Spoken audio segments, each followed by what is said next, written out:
Bonjour. Que se passe-t-il réellement sur le terrain au plan militaire en Syrie?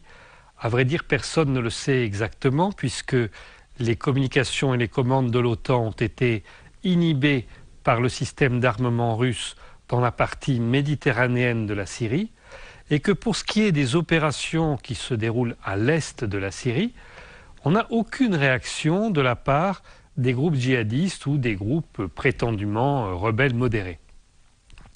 Donc, ce qu'il semble, c'est que la Russie continue ses bombardements de manière très intense dans la partie méditerranéenne, tandis que dans la partie est, la coalition internationale pro-US a certainement bombardé ici et là quelques cibles, mais n'a absolument pas atteint quoi que ce soit d'important pour les groupes djihadistes, puisque ceux-ci n'ont pas protesté. On sait par ailleurs que dans un cas particulier, l'armée des États-Unis s'est trompée et a attaqué une position de l'armée arabe syrienne. Mais ce qui se passe est en réalité actuellement la préparation d'une nouvelle phase de la guerre.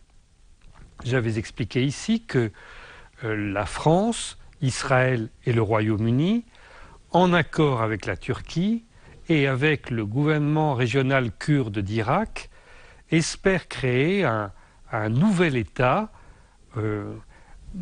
joint à la partie kurde de l'Irak pour créer une sorte de grand Kurdistan, mais avec la particularité que dans la partie syrienne, il n'y aurait pas eu de Kurdes dans ce Kurdistan. Il aurait fallu, après, expulser les Kurdes de Turquie pour les amener à cet endroit-là.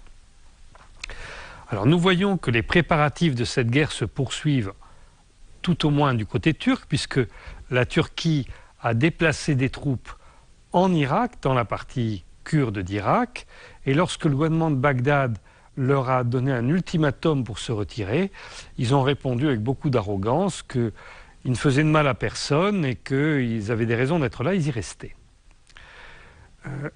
Du côté français, on avait envoyé un porte-avions au large de la Syrie en Méditerranée, et puis la semaine dernière, il y a eu un changement brutal. Le président Hollande s'est rendu sur le porte-avions Charles de Gaulle et il a donné un nouvel ordre de mission. Du coup, ce porte-avions était dérouté.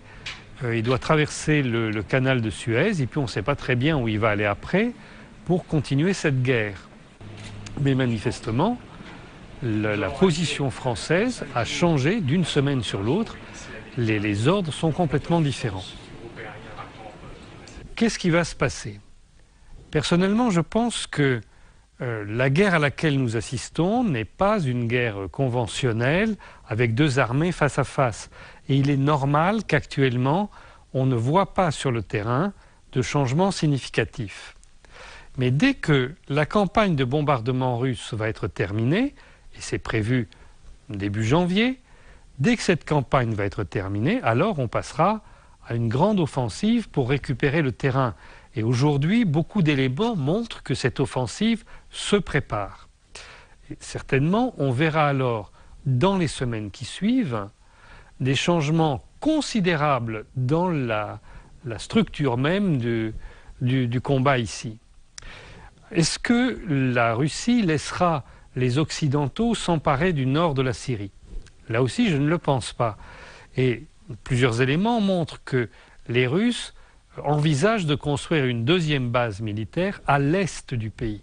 Dans ce cas, il n'y aurait aucune issue pour la tentative de la France, d'Israël et du Royaume-Uni, aidés de la Turquie et du gouvernement kurde d'Irak, de créer un nouvel État au nord de la Syrie. Mais au contraire, l'ensemble du pays devrait être rapidement libéré.